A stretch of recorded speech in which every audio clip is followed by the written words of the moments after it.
صاحب السيف شيء حسبنا الله حول ولا قوة. We know nothing. I know nothing. What I know is just a drop from the oceans of my Shaykh, inshallah, if he permits me. And if he sends something, then we may speak. If he doesn't send, I say, I don't know. It's not my responsibility to know everything. And we turn down the question and I say, I don't know. You think about it and you tell me. But we're asking him first for his madad, inshallah, to send us something, what is necessary for us. It used to be at the end of the khutbah in Jummah khutbah, every imam is going to say, there is a formula that they say, this is not compulsory, it's not wajib, but it is highly recommended. They say at the end of it is, verily the zikr of Allah is greatest. Wala zikrullahi akbar. The zikr of Allah is greatest. Clear, it's saying a zikr. Salah.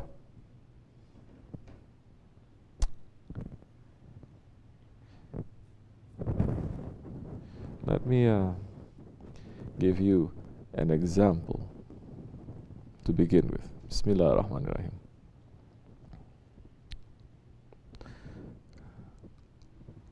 What is the requirement of zakah?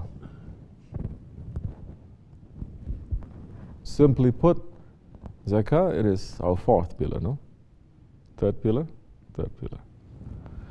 It comes right after salah. It's very important.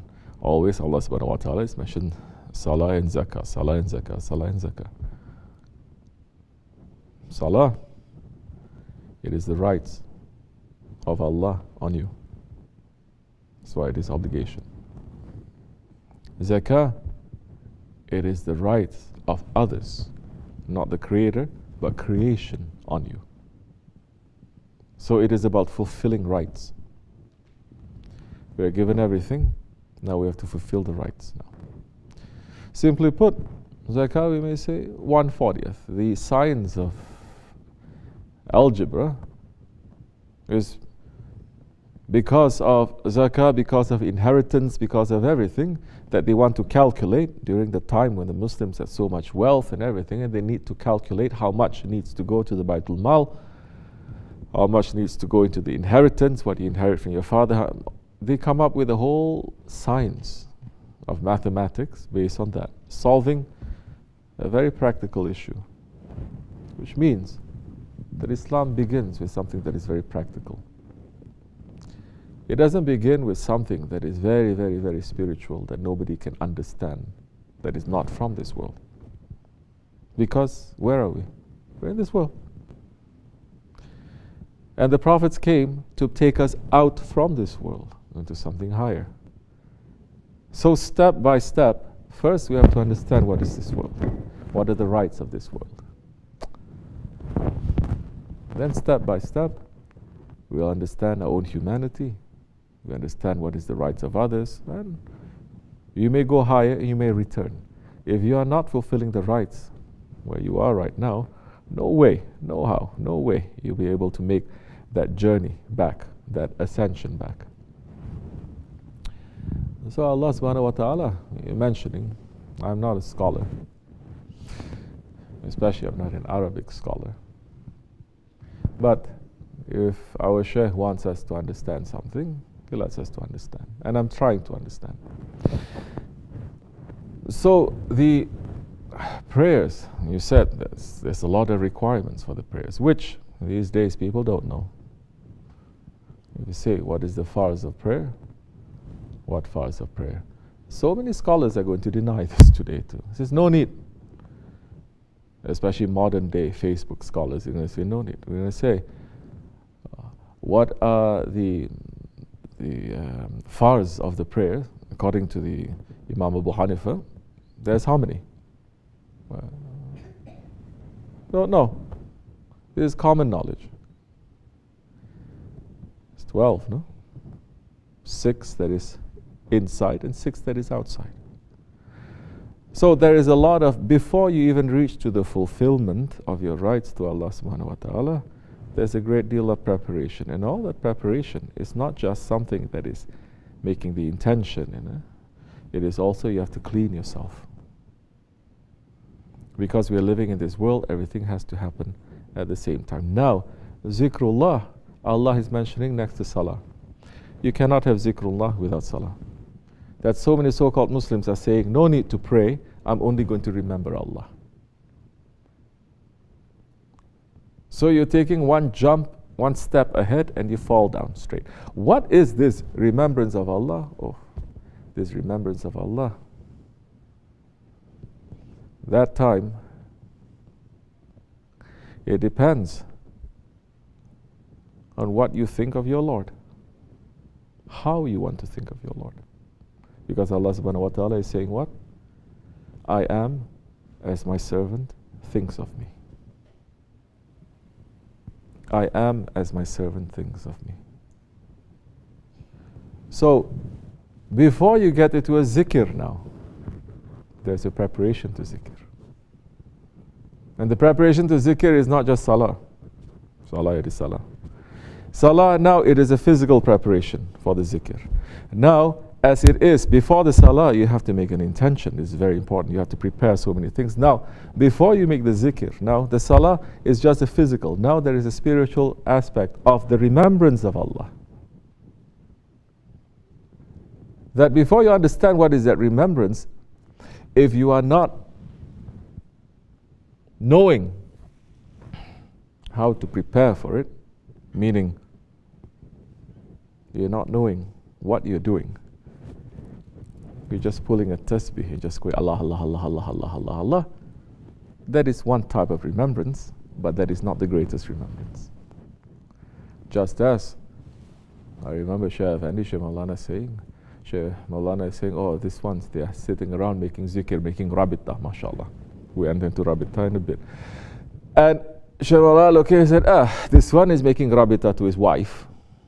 This one is making rabita to his job. This one is making rabita to his desires. So everyone is making rabita. As in reality, everyone worships. But which Lord you worship? So everyone in reality remembers.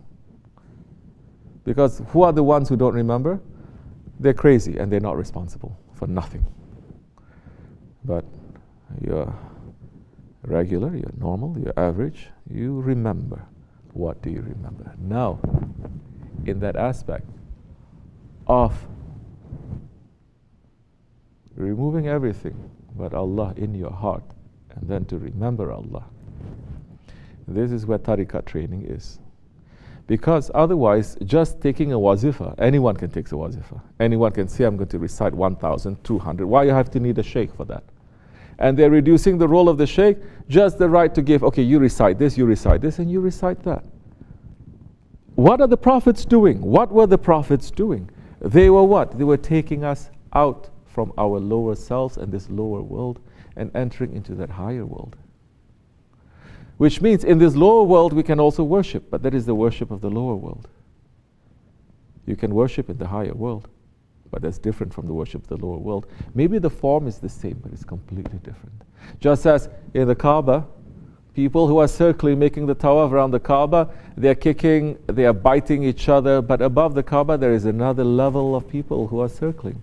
And those are the ones that they are circling, and everyone is circling. There's one level of the Mevlevis that they are making the tawaf around the Kaaba, and they're circling and they're making an orbit around themselves. But they're not touching each other, they're not interfering into each other. And then there's another higher level from that, and another level continuously, as much as you think that there is a limit to the arsh of Allah, all the way up to the arsh of Allah.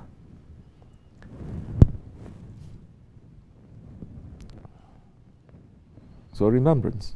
What are you trying to remember? Now this is the part where the Naqshbandi order comes in.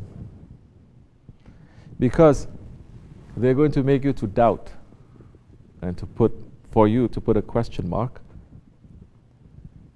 on everything that you are doing. You are remembering that is a false remembrance. You have to know what is it that you're remembering. You have to think, or you have to understand, so you don't do things in ghaflat. Why our Shaykh has been concentrating so many years, especially a few years before he passed, on heedlessness. Because heedlessness, it is the opposite of zikr. Ghafla, it is the opposite of zikr. And now, this is a very delicate subject, because you can be making zikr in heedlessness. If you're just making zikr, for example, you're pulling it at Allah, Allah, Allah, Allah, Allah, Allah, Allah, but it's not moving your heart, nothing, it's just moving your tongue. It is still remembrance, but it is not the remembrance. You can even be sitting down and really concentrating, saying Allah, Allah, and you're putting it. But what are you doing it for? So many people, they're making a zikr for something. Asking Allah for what? It's like going to the Sultan and asking the Sultan that you want to have some gold or some jewels. Sultan says, that is my treasury. I own everything here. Everything. What do you want? You're in my presence. Those are the ones who come to the presence of the Sultan of the Sultans, and they're asking for candy. They're saying, I have jewels. Those ones who are more smart, they're going to say, I have jewels. But those who are smarter still, what do they ask from the Sultan? Himself. They say, we want you. Now you come to another level, another phase, where there's a beginning, there's going to be an end, and a beginning and another end, and a beginning and another end. Because for that, when you say that you want Allah, then you have to finish yourself. Because in the divine court, وَحْدَهُ لَا شَرِيكَ لَهُ.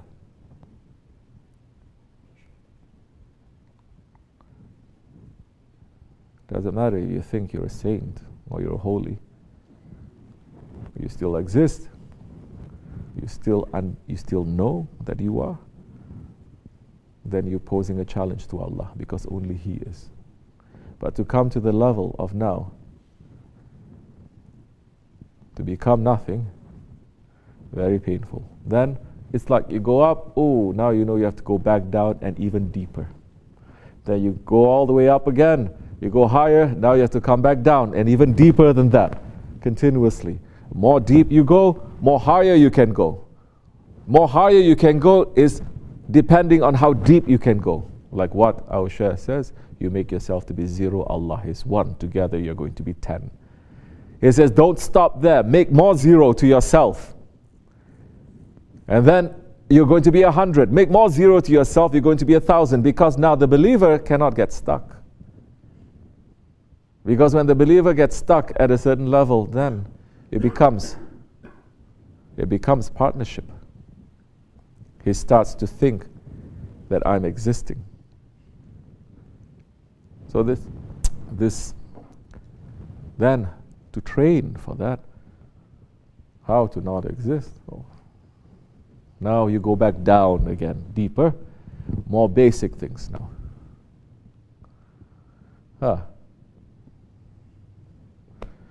So, this much is enough. Once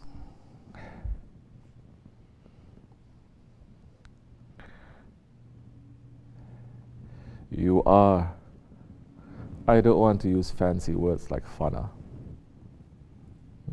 Once you're in full submission, and you're saying, only you exist.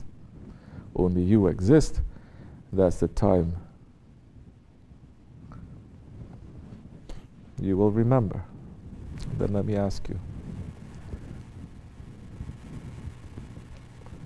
You remembering Allah, or is Allah remembering you?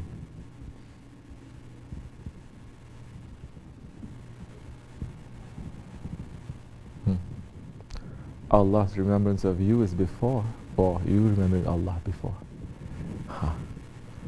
Now Allah is saying, subhanahu wa ta'ala, fazkuruni azkurkum. So we are very, very, very, very far away from that. This is just, we're dipping and we're tasting a little bit to see then what is that level.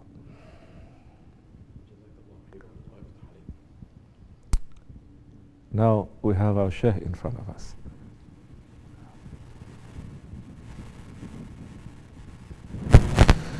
If we cannot now remember with the remembrance of our guide, then we cannot remember with the remembrance of our Prophet. Then we definitely cannot remember in the remembrance of Allah subhanahu wa ta'ala. So inshallah, this is basic point, submission. Then that time, the remembrance of Allah is not going to be for anything. But because Allah subhanahu wa ta'ala, He deserves to be worshipped. We cannot worship Him the way that He deserves to be worshipped, but He deserves to be worshipped. Now, your relationship now to Allah subhanahu wa ta'ala will be completely different then. Because, look, in the history of the world since Adam alayhi salam, have the believers been the majority ever? Never. Never. And Allah subhanahu wa ta'ala is ever giving up who that He's pleading to us to say, remember me and I will remember you. Call on me. Especially to this last nation. Adam alayhi salam. Look, how many of his children believed? Nuh alayhi salam. The whole world, only 73 believed. Ibrahim alayhi salam. How many people believe? He was one. Ulul Azam prophet, one of the greatest prophets, the father of all prophets that came after him. He was the only one. That's why his title is Khalilullah, the friend of Allah. And that's why the angels, they were crying when he was being thrown into the fire. And Allah is not doing anything. Allah is not interfering. And they're asking him, Ya Rabbi, please stop. And Allah says, go to him and ask him. They say, please, Ya Rabbi, if he is destroyed, then there's no one on the face of this earth is going to remember you. Go to him. See if he needs your help. There is a test to Allah's friend continuously. Before he was his son, then this is this. Allah. No? And he's saying, Hasbunallah wa ni'mal wakil. Now, when that full submission, when that full reliance is given to Allah subhanahu wa ta'ala, Allah is the creator of this nature. He can make this nature to be denatured. He can change this. Then everything that is in creation, time and space and light and this and that, Allah can flip it any which way that He wants. Ibrahim alayhi salam, one person. Look, Isa alayhi salam, Ruhullah, one of the highest prophets, 12 people. And they all left him when he was in trouble. They all deserted him. He just told them, stay awake while I pray. Stay awake. I'm going to be inside. The enemies are going to come to take me. Stay awake while I pray to Allah. They all slept. Now do we understand why our Shaykh is always saying, wake up, wake up, wake up, wake up. If we cannot even sit on our ego and to be awake, easy situation. Of course, in reality, when you're listening for Quran or zikr, or that's when shaitan is going to attack you. Meaning, if you're not training yourself when shaitan is attacking you now, what's going to happen when you really have to attack the shaitan? If you're not trained, you cannot do that. Prophet ﷺ is the greatest prophet. Alhamdulillah. 124,000 people became his Sahabis. There were so many, yet, and even today, 2 billion Muslims, you may say, yet, it's not a majority. There's never been a majority. It's not going to be a majority. Only time is going to be a majority is when? Only time when Dajjal is defeated, Isa alayhi salam comes and he established now that golden age. That is the only time when this world will be rid of every disbelief and every disbeliever. That is the only time. Allah's word is true. His revenge will come. So, now, once you understand then a little bit of the remembrance of Allah, you go back down again. As Holy Prophet ﷺ went to the Mi'raj, Sahibul Qawba Qawsain, he met his Lord, distance between two bows' length or even nearer. But he still came back down again. Not his entirety. You can never bring your whole entirety when you are. Something came back down again. But he did come back down again. To do what? To save mankind. Not putting any separation, to save mankind. So those now, they have the remembrance of Allah. They have the Zikrullah Akbar. Now, they have to go back down again. And they have to continue that until what? Until, as Allah subhanahu wa ta'ala said to the Prophet ﷺ, I've given you your nation clean and pure and beautiful. They have dirtied themselves. They are your amanat. You have to return them to me clean and pure and beautiful. Now, you're coming down and then you start working, doing the work. Now you're going to start having that, we may say, the secret of nubuwwat.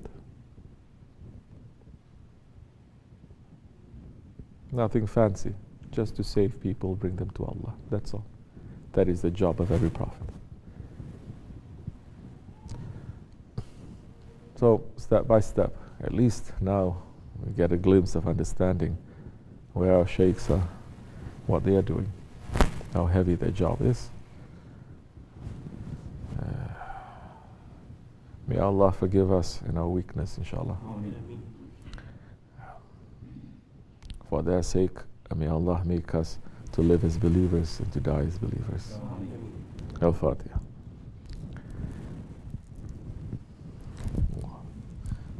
Assalamu alaikum.